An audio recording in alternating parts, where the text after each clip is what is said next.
o impacto do colonialismo britânico na Índia.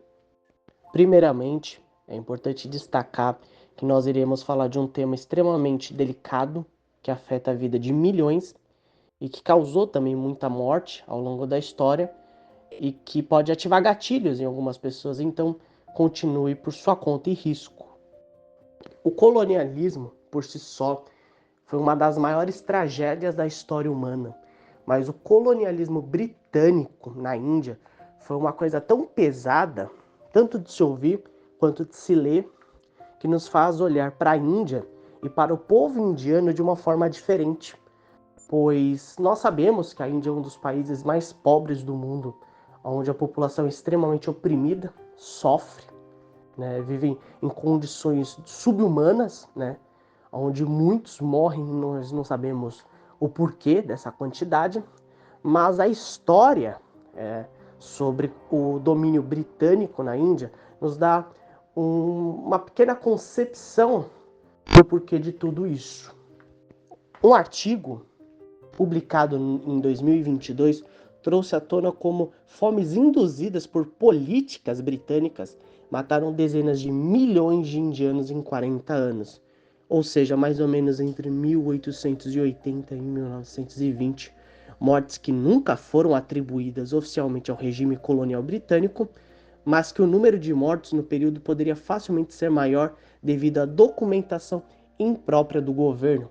Ou seja, o domínio britânico fez um desserviço tão grande na Índia que a gente não consegue ter a precisão do número de mortos, mas que felizmente, né, uma justiça real da história não fez ser apagado toda a maldade que os britânicos, né, que o regime britânico fez com o povo da Índia.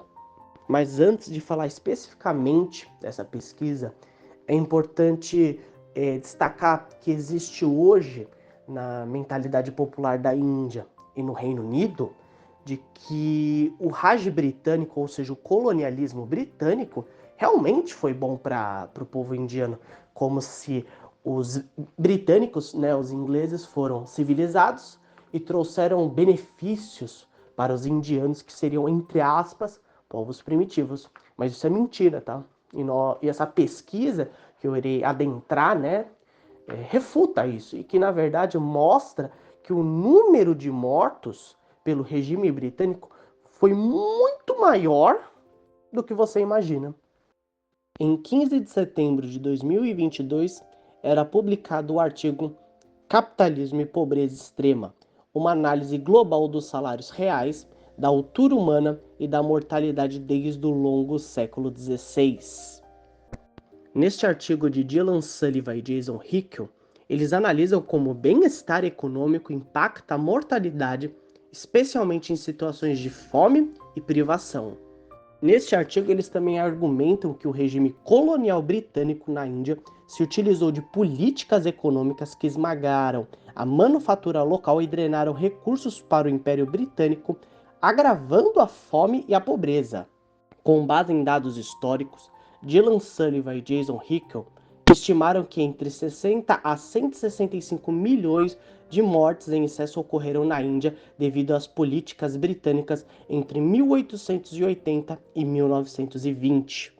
Outra autora que enfatiza esse fato é Rebecca Earle, que em seu artigo Alimentando o Povo, a Política da Batata, ela diz que fomes horrendas que causaram milhões de mortes e continuam a flagelar os habitantes da Índia durante o período de domínio colonial foram as políticas britânicas que provaram ser totalmente inadequadas para as tarefas de aliviar a fome e foram em muitos casos diretamente responsáveis por ela. Mas voltando ao artigo de Sullivan e Hickel, a taxa de mortalidade na Índia na década de 1880 já era alta para os padrões internacionais. Mas se comparado com a Inglaterra do século XVI e XVII, o número de mortes em excesso chega a 165 milhões, superando o número combinado das duas guerras mundiais, além do Holocausto.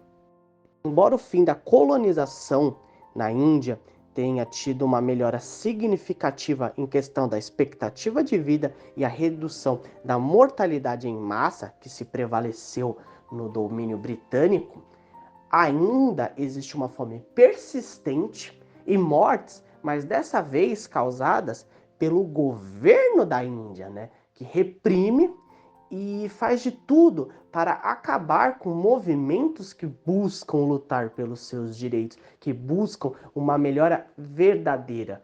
Um desses exemplos foi o que aconteceu em Naxalbari, né? Que eu fiz, na verdade, um vídeo já sobre isso, quando eu falei sobre Charu Mazumdar. Eu deixarei o vídeo aqui na descrição. E para aqueles que atribuem a fome ao socialismo, usando eventos como a fome na Ucrânia, o que aconteceu na China, como se fosse um fenômeno específico do socialismo, eu vou apontar aqui alguns eventos, né, de fomes institucionalizadas, né, pelo colonialismo britânico, uma nação capitalista, contra uma nação que foi oprimida por muito tempo, e o quantos morreram nesses eventos. Primeiro, a Grande Fome de Bengala de 1770, que o número de mortes está entre 10 milhões. Outro foi a Fome de Chaliza, de 1783 a 1784, onde 11 milhões de indianos morreram. Temos também a Fome de Dojibara, de 1791 a 1792, onde 11 milhões de indianos morreram. E a Fome de Agra, de 1837 e 1838, onde 800 mil indianos morreram. Agora, indo para a segunda metade do século XIX, nós temos a Fome de Upper Doab, de 1860 a 1861, onde 2 milhões de indianos morreram. Temos a Grande Fome de 1876 e 1878, onde 5,5 milhões de indianos morreram devido à fome. Também temos a fome indiana de 1896 a 1897, onde 5 milhões de indianos morreram. E temos também a fome indiana de 1899 a 1900, onde 1 milhão de indianos morreram.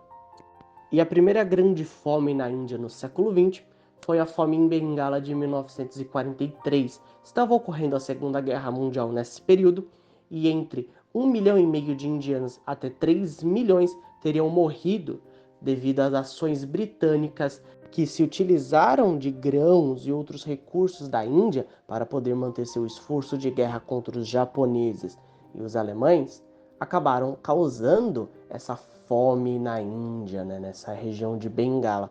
Porém, por mais que existisse essa necessidade, até porque os alemães e os japoneses foram adversários que pressionaram muito o Império Britânico, isso não justifica a fome. Inclusive, nós veremos um fato a seguir que comprova isso, que na verdade existe até mesmo uma malícia dentro do Império Britânico. Ao longo dessa fome, o secretário-geral da Índia, Leo Emery, e o conde de Weevil fizeram um pedido com urgência, né, para liberarem os estoques de alimento da Índia, até porque as pessoas estavam passando fome.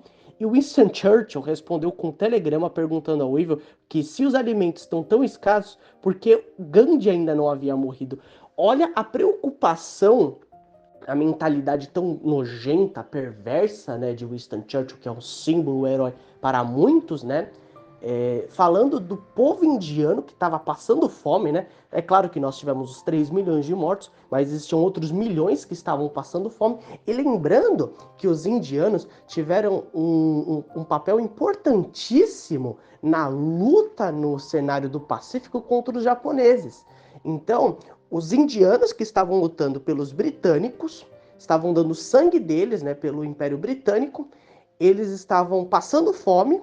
E nós tivemos, obviamente, aqui eu não estou passando pano, né, não estou sendo babaca, nós temos 2 britânicos que realmente estavam preocupados com a situação, e Churchill, a resposta de Churchill foi literalmente um comentário dizendo que se está tão escasso, né, está tão problemático porque Gandhi não havia morrido.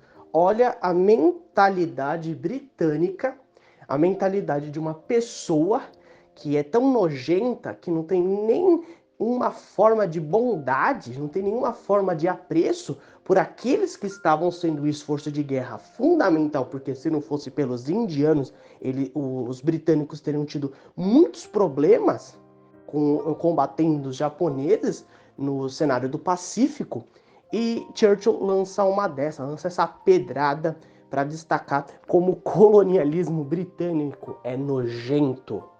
Espero que vocês tenham gostado do vídeo.